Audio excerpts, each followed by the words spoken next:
Hello నమస్తే. రాహుల్ గాంధీతో చంద్రబాబు నాయుడు రహస్య ఒప్పందాలు చేసుకున్నారని వైఎస్ఆర్సీపీకి సంబంధించిన సాక్షిలో రాశారు అని కొన్ని టెలివిజన్ ఛానల్స్ విపరీతంగా చర్చా కార్యక్రమాలు అయితే పెడుతున్నారు. అవి చూశాను. ఈ ఈ టాపిక్ వచ్చినప్పుడల్లా నేను చాలా ఫిక్స్లో పడతాను. ఏం చేయాలో తెలియదు నాకు నిజంగా.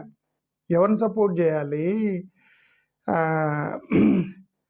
ఏం అర్థం కాదు. ఓకే, టీడీపీ ఏమేమో పోయి ఎన్డీఏతో పొత్తులో ఉన్నారు.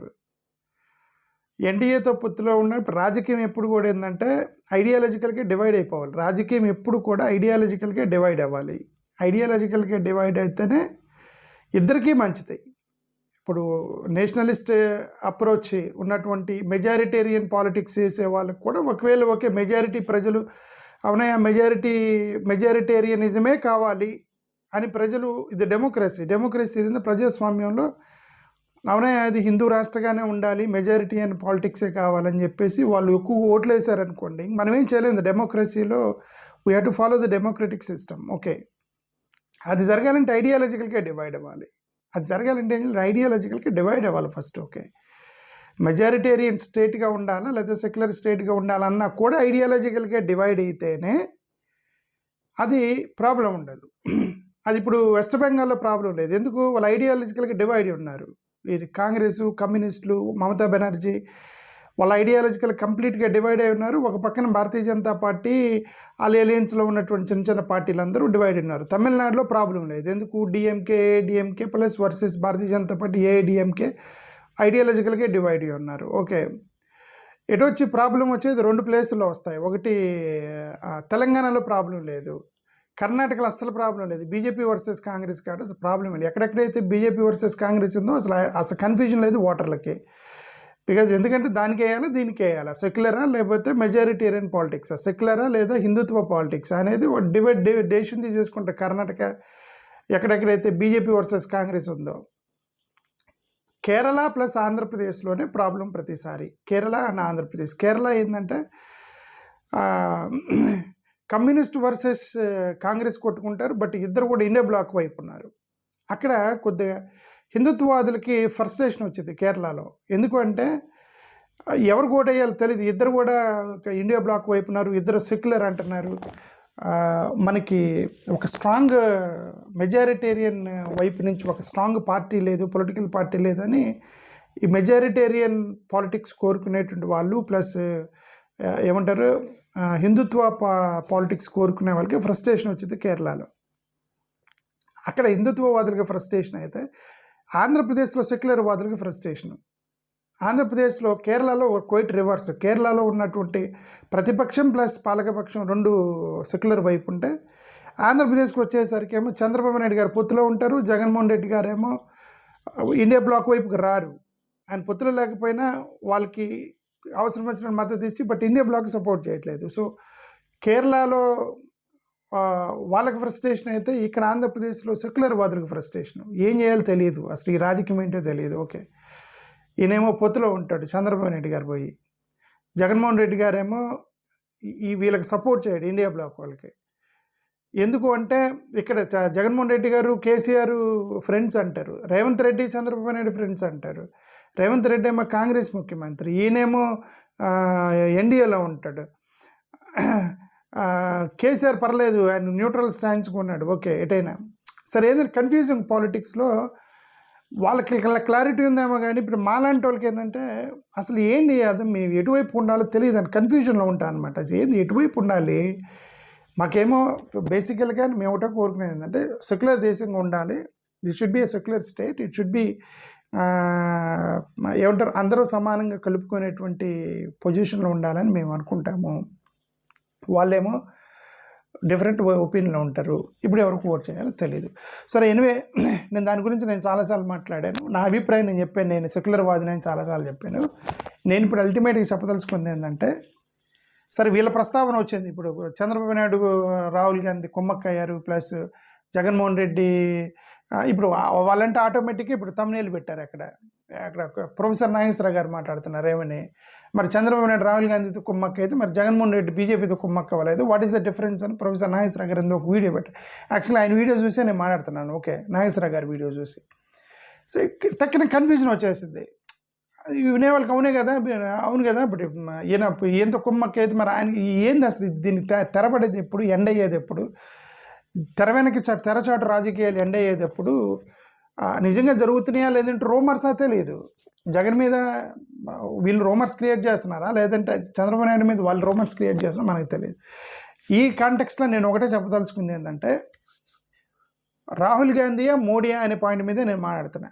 ఓకే, ఇక లోకల్ పాలిటిక్స్కి నేను బాగా అబ్జర్వ్ చేసి ఎలక్షన్ టైంకి ఏదో ఒక నిర్ణయం తీసుకుందాం. ఓకే, ఇప్పుడు నేను చెప్పదలుచుకుంది ఏంటంటే, రాహుల్ గాంధీ వర్సెస్ మోడీ ఈ యొక్క పాయింట్ మీద 100% Rahul Gandhi is better choice. People like us, Rahul Gandhi is the better choice than the Narendra Modi because of this reasons. ఎందుకు, ఐడియాలజికల్ పొజిషను మంది ఇంక్లూజివ్ పొజిషను, మనందరం కూడా ఏంటంటే అందరూ కలిసి ఉండాలి అనేది. బేసికల్గా ఏంటంటే మైనారిటీసు లెఫ్ట్ అవుట్ అవ్వకూడదు, మైనారిటీస్ సెకండరీగా ఫీల్ అవ్వకూడదు, వాళ్ళు ఇన్సెక్యూరిటీగా ఫీల్ అవ్వకూడదు మైనారిటీసు.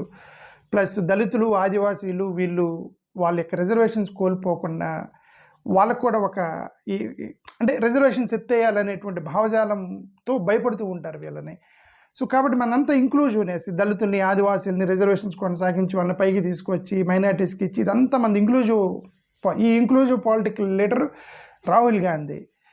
నరేంద్ర మోడీ గారు మెజారిటేరియన్ పాలిటిక్స్ చేస్తున్నాడు. ఆయన దాంట్లో ఇంకేం, దాంట్లో దర్ ఇస్ నో డౌట్ ఆయన మెజారిటీ హిందుత్వ రాష్ట్ర కోసం కష్టపడుతున్నటువంటి నాయకుడు నరేంద్ర మోడీ గారు. ఇప్పుడు నరేంద్ర మోడీ వర్సెస్ రాహుల్ గాంధీ అంతటి I choose Rahul Gandhi because of my condition. Because maybe కొంతమంది మోడీ గారిని దే విల్ చూస్ మోడీ గారు over Rahul Gandhi, but I choose Rahul Gandhi over Modi. Okay, because of these reasons నేను చెప్పాను కదా, because of these reasons I choose. Because రాజ్యాంగం ప్రొటెక్షన్ ఆఫ్ కాన్స్టిట్యూషన్ చాలా important, social justice చాలా important. ఆ రోజు అంబేద్కర్ గారికి ప్లస్ హిందూ మహాసభకి నేను నిన్ననే వీడియో పెట్టాను. హిందూ మహాసభకి అంబేద్కర్కి అక్కడ ఒక పెద్ద చర్చ జరిగింది. ఇక్కడ వివక్షను తీసేసేయాలి అని చెప్పేసి ఇటంతా కొట్లాడుతూ ఉన్నప్పుడు మనం ఒక ఐడియాలజికల్ యూనిటీ అండ్ డైవర్సిటీ అనేటువంటి కాన్సెప్ట్లో మనం గురించి మాట్లాడుతున్నాం. బట్ వేరేస్ నరేంద్ర మోడీ గారి యొక్క team they are very clear that ideologically rooted in Hindutva, RSS ideology మీద ఫాలో అవుతున్నారు వాళ్ళు. దాంట్లో డౌట్ ఏం లేదు. ఓకే, వాళ్ళే చెప్తారు, దాంట్లో సీక్రెట్ ఏం లేదు, వాళ్ళే చెప్తారు వీఆర్ ఫాలోయింగ్ హిందుత్వ ఆర్ఎస్ఎస్ ఐడియాలజికల్ బేస్ భారతీయ జనతా పార్టీ అని. హిందూ మెజారిటేరియన్ రాజకీయం చేస్తారు, అంటే మెజారిటీ మేము ఉన్నాం కాబట్టి ఇది హిందూ దేశంగా ఉండాలి అనేది వాళ్ళు ఆర్గ్యుమెంట్ చేస్తున్నారు. కల్చరల్ నేషనలిజం చేయాలంటారు. అంటే మనందరికి ఒకటే కల్చర్ ఉండాలి, అది కూడా ఏంటంటే మనుధర్మ శాస్త్రం నుంచి వచ్చినటువంటి కల్చర్లో మనందరం ఉండాలి అనేటువంటి వాళ్ళ యొక్క అభిప్రాయంతో వాళ్ళు ఉన్నారు. మన అభిప్రాయంతో మనం ఉన్నాము. సో మన అభిప్రాయానికి ఏకీభవిస్తున్న వ్యక్తి రాహుల్ గాంధీ, ప్లస్ ఆ అభిప్రాయానికి ఏకీభవిస్తున్న నరేంద్ర మోడీ. బట్ నరేంద్ర మోడీ వర్సెస్ రాహుల్ గాంధీ అంటే we choose Rahul Gandhi undoubtedly. మరి మీకేమనిపిస్తుందో నాకైతే తెలియదు. ఓకే, నా అభిప్రాయం చెప్తున్నాను. ఎందుకంటే నేను లోకల్ పాలిటిక్స్ నేను ఏం చేయలేకపోతున్నాను. ఎందుకంటే నేను ఏదో ఒకటి అనుకుంటాను, ఇది సెక్యులర్ వాదులందరూ ఒకటి అవ్వాలనుకుంటా, టక్కన వీళ్ళు అడ్డం వేసుకుంటున్నారు, ఎందుకో తెలియదు. వీళ్ళు ఒకటి అవ్వాలనుకుంటాను, బట్ వాళ్ళని విమర్శించుకుంటున్నారు. బిహైండ్ ద కర్టెన్ ఏం జరుగుతుందో మనకు తెలియదు. రాహుల్ గాంధీ వీళ్ళని పట్టించుకోవట్లేదా, వీళ్ళు వాళ్ళు వద్దులే అనుకుంటున్నారా, లేదంటే ఏదే చంద్రబాబు నాయుడు నిజంగా తెర వెనక రాహుల్ గాంధీ ఉన్నాడా, లేదంటే నిజంగా జగన్మోహన్ రెడ్డి భారతీయ జనతా పార్టీ టచ్లో ఉండి ఏం మాట్లాడుతున్నాడు, ఇవన్నీ మనకు తెలియనప్పుడు మనం చేయాల్సింది ఏంటంటే ఆ సబ్జెక్ట్ వదిలేసి రాహుల్ గాంధీ వర్సెస్ నరేంద్ర మోడీ మాట్లాడుతున్నారు. ఓకే, సో ఈ కాంటెక్స్లో Rahul Gandhi is much better comparatively with Narendra Modi గారు because of this ideological position గురించి. రెండోది stand on the constitution and reservations. Rahul Gandhi అనే వ్యక్తి క్లియర్గా చెప్తున్నాడు, ఒక రాజ్యాంగం పట్టుకొని చెప్తున్నాడు, నేను రాజ్యాంగాన్ని కాపాడడానికి ట్రై చేస్తున్నాను అంటున్నాడు. ఎస్సీ ఎస్టీ బీసీ రిజర్వేషన్స్ కోసం కొట్లాడుతున్నాను అంటున్నాడు. అది పొలిటికల్గా మాట్లాడండి, ఏదన్నా మాట్లాడండి, but that's what we wanted. We want Ambedkar's constitution to be protected. We want SC ST BC reservations, even private సంస్థల్లో కూడా రిజర్వేషన్స్ రావాలని మనం కోరుకుంటున్నాము. సో మెరిటోనీ ఆర్గ్యుమెంట్స్ అనేది మార్జినలైజ్డ్ సొసైటీకి నష్టం చేసింది. మెరిటోళ్ళకి నష్టం అవుతుంది అది ఇది అని వాళ్ళు అంటారు, ఓకే రిజర్వేషన్స్ ఎత్తేయండి అని. బట్ ప్రైవేటైజేషన్లో కూడా రిజర్వేషన్స్ పెట్టండి. ఉన్న ప్రభుత్వ సంస్థలో రిజర్వేషన్ ఎత్తేస్తుంటే ఇంక ప్రైవేట్లో ఎందుకు పెడతారు వాళ్ళు? బట్ ఈ రాహుల్ గాంధీ చెప్తున్నాడు అయితే ప్రైవేట్లో రిజర్వేషన్స్ పెడతారని. క్యాస్ట్ సెన్సెస్ అనేది ఒకటి, ఎక్స్పాండింగ్ సోషల్ జస్టిస్ పాలసీస్, ఇవన్నీ కూడా ఒక పక్క రాహుల్ గాంధీ మాట్లాడుతున్నాడు. సో ఈ definitely is a better choice for Adivasis, Dalits and minorities comparatively with Narendra Modi. There is no doubt in that. Okay, ఆ పాయింట్లో క్యాస్ట్ సెన్సెస్ చేసి జనాభా ప్రాతిపదికన రిజర్వేషన్స్ ఇస్తా అన్నాడు అతను రాహుల్ గాంధీ. 50% క్యాప్ ఎత్తేస్తా అన్నాడు.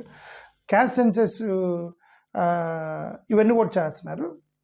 బట్ మోడీ గారు ఇండైరెక్ట్గా వ్యతిరేకిస్తూ డైరెక్ట్గా వ్యతిరేకించలేరు, ఎందుకంటే బీసీ ఓటు బ్యాంక్ చాలా హ్యూజ్ ఓట్ బ్యాంక్ అది. సో డైరెక్ట్గా వ్యతిరేకించలేరు, సో ఇండైరెక్ట్గా వ్యతిరేకిస్తున్నారు అనేటువంటి అపోజిషన్ చేశాడు ఆరోపణలో. మరి ఈ పాయింట్లో దళితులు, ఆదివాసీలు, మైనారిటీస్ వీళ్ళందరూ కూడా definitely they choose Rahul Gandhi over Narendra Modi.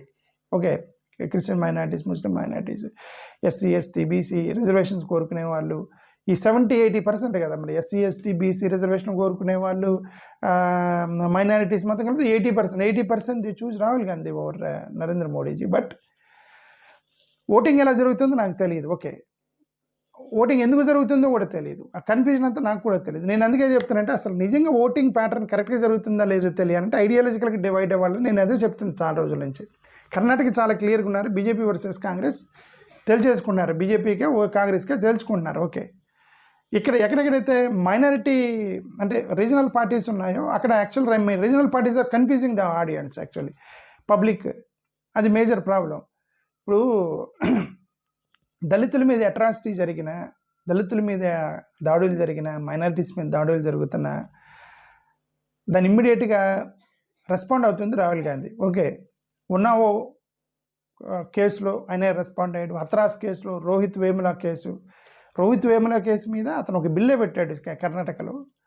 Okay, ఖైల్రాంజీ సంబంధించి dilution of SC ST atrocity act జరిగితే ఫస్ట్ చేసింది అతనే.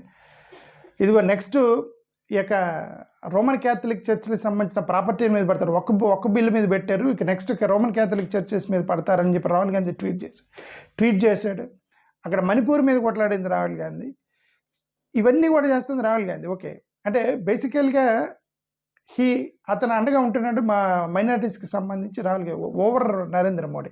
Who has to be chosen over Narendra Modi versus Rahul Gandhi అంటే నేను చెప్తున్నాను. ఓకే, నా సబ్జెక్ట్ ఇదే. ఈ లోకల్ రాజకీయం అనేది నేను fed up of this politics, local politics. Okay, ఎవరు ఎటువైపు ఉంటున్నారు, ఎవరిని తిడుతున్నారో తెలియట్లేదు నాకు. ఓకే, దళిత్స్ యాక్టివిస్టులు కూడా వాళ్ళు ఏం ఆర్గ్యూ చేస్తారు, police administration upper caste accused అంత బీజేపీ లీడర్స్ సమ్టైమ్స్ ఏంటంటే క్యాస్టిస్ట్ రిమార్క్స్ చేస్తారు సడన్గా, దాన్ని ఖండిస్తుంది రాహుల్ గాంధీ కదా. మరోవారు హత్రాసు, ఉన్నావో కేసు, దళిత్ స్టూడెంట్స్ ప్రొటెక్ట్ చేస్తే దళిత్ స్టూడెంట్స్ని జేఎన్యూకి వెళ్ళి దళిత్ స్టూడెంట్స్కి హెల్ప్ చేసింది అతనే. ఇక ముస్లిమ్స్ అండ్ క్రిస్టియన్ మైనారిటీస్ కంటే ఇంక డైరెక్ట్గా వాళ్ళు కొట్లాడుతున్నారు. కా బిల్లుని, ఎన్ఆర్సీ బిల్లుని, ట్రిపుల్ తలాక్ బిల్లుని, hijab ban in Karnataka, bulldozer actions in Uttar Pradesh and Madhya Pradesh, lynching over beef issues, anti conversion laws, ఇటన్నిటి మీద కొట్లాడింది రాహుల్ గాంధీ బ్యాచ్. ఇటన్నిటి మీద కొట్లాడింది. So basically but then whom we have to choose Narendra Modi Rahul Gandhi అంటే we have to choose Rahul Gandhi, right? ఇప్పుడు నేను చెప్పిన లిస్ట్ మొత్తం చూస్తే నువ్వు ఎవరిని మీరు చూస్ చేసుకోవాలి, రాహుల్ గాంధీ అని నరేంద్ర మోడీ గారిని. దీని మీద సఫర్ అయితే మాకు సఫర్ ఏం లేదండి, మేము we agree with majoritarian politics, we agree with Hindu Rashtra politics and we agree with ఏమంటారు బీజేపీ పాలిటిక్స్ అంటే దట్స్ అ డిఫరెంట్ కేస్. ఎందుకంటే ముస్లిమ్స్ క్రిస్టియన్స్ కూడా they agree with their policy, that's a different, they have fundamental right, they can do it, no problem. Okay, minority groups ఇవన్నీ కూడా ఏంటంటే fear second class citizenship చేస్తున్నారని ఎన్ని problems ఉన్నాయి. NRC, హిజాబ్, lynching ఇవన్నిటిలో కూడా problems అయినాయి. Okay, గతంలో పొలిటికల్ రిప్రజెంటేషన్లో కూడా ముస్లిమ్స్కి, దళితులకి, ఆదివాసీలకి ఎక్కువ సీట్లు ఇస్తుంది రాహుల్ గాంధీని కంపారిటివ్లీ భారతీయ జనతా పార్టీ. ఇప్పుడు మన ముస్లిమ్స్ ఒక్కరిని కూడా ఇవాళ అక్కడ ఏమంటారు ఉత్తరప్రదేశ్, మహారాష్ట్ర ఎన్నికల్లో ముస్లిమ్స్ ఒక్కరు కూడా ఇవాళ బీజేపీ. కాంగ్రెస్లో 35 మంది ముస్లిమ్స్కి సీట్లు ఇచ్చారు. ఎస్సీ ఎస్టీలు ఇప్పుడు బీహార్లో ఎస్సీ ఎస్టీలకి 25-30 మందికి సీట్లు ఇచ్చారు. ఓకే, సో బట్ ఆ పాయింట్లో బీజేపీ వర్సెస్ కాంగ్రెస్ చూస్తే 100% Congress is much better than Bharatiya Janata Party in terms of minorities, Dalits, Adivasis, reservation point of view, రాజ్యాంగం point of view, Ambedkar constitution point of view, social justice point of view, వీటన్నిటిలో కూడా 100%. ఓకే, మీరా ఇప్పుడు గతంలో దళిత లీడర్స్ కూడా like Meira Kumar, Mallikarjuna Kharge, Kumar Selja, Ashok Gehlot of course OBC leader, వీళ్ళందరినీ promote చేసింది కూడా ఇప్పుడు Mallikarjuna Kharge Dalit leader is the leading the Congress party now. Okay, so comparative the Bharatiya Janata party, right. So బీజేపీకి వచ్చేసరికి ఏంటంటే ముస్లిమ్స్కి తక్కువ సీట్లు ఇస్తారు ఎక్కువగా, ఎందుకంటే వాళ్ళ సిద్ధాంతం డిఫరెంట్గా ఉంది కాబట్టి. దళిత లీడర్స్ కూడా కింద పొజిషన్లో ఉంటారు కానీ పై పొజిషన్లో ఉండరు ఎక్కువ మంది. లాంగ్వేజ్, రిటారిక్ ప్రాబ్లమ్స్ ఉన్నాయి. క్యాస్ట్ ప్రివిలేజ్, ఇప్పుడు రాహుల్ గాంధీకి వచ్చేసరికి ఏంటంటే అతను క్యాస్ట్ గురించి మాట్లాడతాడు, బ్రాహ్మణిజం గురించి, సోషల్ హైరార్కీ గురించి క్వశ్చన్ చేస్తూ ఉంటాడు. బట్ మోడీ గారిది ఏంటంటే హిందూ యూనిటీ, యూనియనైజేషన్, కల్చరల్ ప్రైడ్ అంటే మరి క్యాస్ట్ ఆర్డర్ని 100% సపోర్ట్ చేయాలి వాళ్ళు. ఎందుకంటే ఆ క్యాస్ట్ ఆర్డర్ లేకుండా ఆర్ఎస్ఎస్ లేదు. If there is no caste order there is no RSS, there is no Bharatiya Janata Party. దాన్ని క్వశ్చన్ చేస్తున్నాడు రాహుల్ గాంధీ అనే వ్యక్తి. దళిత్ మైనారిటీ యాక్టివిస్ట్ వ్యూ అనేది constitutional, secular, pro reservation, anti RSS ideology, willing to confront from hierarchy డైరెక్ట్గా ఇవన్నీ చేస్తుంది Rahul Gandhi. Backed by వేరేజ్ అవతల మోడీ గారికి బ్యాకింగ్ ఇస్తుంది ఆర్ఎస్ఎస్, బ్యాకింగ్ ఇస్తుంది భారతీయ జనతా పార్టీకి. కొన్ని చోట్ల లించింగ్ జరిగిన చోట వాళ్ళు గట్టిగా మాట్లాడలేరు, మెజారిటీ అయిన స్టేట్ని వ్యతిరేకించలేరు. డిస్క్రిమినేషన్ నార్మలైజ్ చేయటం అనేది అంత ఈజీ కాదు. వాళ్ళకి ఇన్ని ప్రాబ్లమ్స్ ఉన్నప్పుడు ఇప్పుడు వీళ్ళిద్దరి మధ్య జరిగిన గొడవ కాంటెక్స్లో నేను చెప్తాను. వీళ్ళిద్దరి మధ్య జరిగిన గొడవ కాంటెక్స్లో అంటే సాక్షి వాళ్ళు రాహుల్ గాంధీతో కుమ్మక్కయ్యాడు చంద్రబాబు నాయుడు అని రాశారు అనేది చూసి దాంట్లో ప్రొఫెసర్ నాగేశ్వరరావు గారు వీడియో చూసి నేను I like his version, professor Nageswara Rao గారి యొక్క వర్షన్ నాకు నచ్చి నేను కూడా దాన్ని కరెక్టే కదా అనిపించింది నాకు కూడా. I'm just telling my opinion that I do not want to comment ఇట్లాంటి. నేను అదే చెప్పాను, ఇంకొకసారి చెప్తున్నాను. ఇది జగన్ రాహుల్ గాంధీని తిట్టినప్పుడు నేను ఫిక్స్లో పడతా, ఎవరిని సపోర్ట్ చేయాలనేది నాకు పెద్ద ప్రాబ్లం అయిపోయింది అప్పుడు. ఓకే, సాక్షి రాహుల్ గాంధీకి వ్యతిరేకంగా రాసింది, ఇప్పుడు నేను ఎవరికి సపోర్ట్ చేయాలి పెద్ద ఫిక్స్లో పడిపోతాను నేను. ఇటు పక్క చంద్రబాబు నాయుడు, మోడీ గారు వాళ్ళిద్దరు తిట్టుకున్నారనుకోండి, బీజేపీ వాళ్ళు ఫిక్స్లో పడతారు ఆబ్వియస్లీ, రైట్. చంద్రబాబు నాయుడు గారు మోడీ గారి మీద కామెంట్ చేస్తే ఎవరికి ప్రాబ్లం వచ్చింది? మోడీని ప్లస్ చంద్రబాబు నాయుడిని ఇద్దరిని అభిమానించే వాళ్ళు ఫిక్స్లో పడతారు, అవును కదా. సో సెక్యులర్ వాదులకు మనకేంటంటే ఇద్దరు సెక్యులర్ నాయకులుకి గొడవ వచ్చినప్పుడు మధ్యలో మనకు ప్రాబ్లం అయితే ఏం చేయాలనేది. ఒకవేళ చంద్రబాబు నాయుడు గారు నిజంగా కాంగ్రెస్తో పొత్తులో ఉండి కాంగ్రెస్ కనుక బ్యాకప్ రాజకీయం చేస్తే అదంతా అనవసరం, వచ్చి జాయిన్ అయిపోయి ఇండియా బ్లాక్లో కొట్లాడి. ఇప్పుడు నేను ఎలా కొట్లాడుతున్నాను, ఇప్పుడు నేను ఎట్లా సెక్యులర్ వాదం కోసం మొత్తం నేనే మాట్లాడుతున్నాను. నిజంగా అది ఉంటే వచ్చి కొట్లాడమనండి, అదే సింపుల్గా. ఇది ఎంత తెర వెనక రాజకీయం అది ఇది అంటే సరే, కనీసం ఎట్లా తెర వెనక రాజకీయం అంటే, బట్ ఈ పాయింట్లో తెర వెనక రాహుల్ గాంధీకి మద్దతు ఇస్తే వీఆర్ సేఫ్, తెర వెనక మోడీ గారికి మద్దతు ఇస్తే we're in danger. Basically SC ST BC రిజర్వేషన్ల మీద, మైనారిటీస్ మీద వీళ్ళందరూ డేంజర్. ఓకే, బట్ ఈ పాయింట్లో that I hope you what I'm trying to tell you understand this. Thank you, నమస్కారం.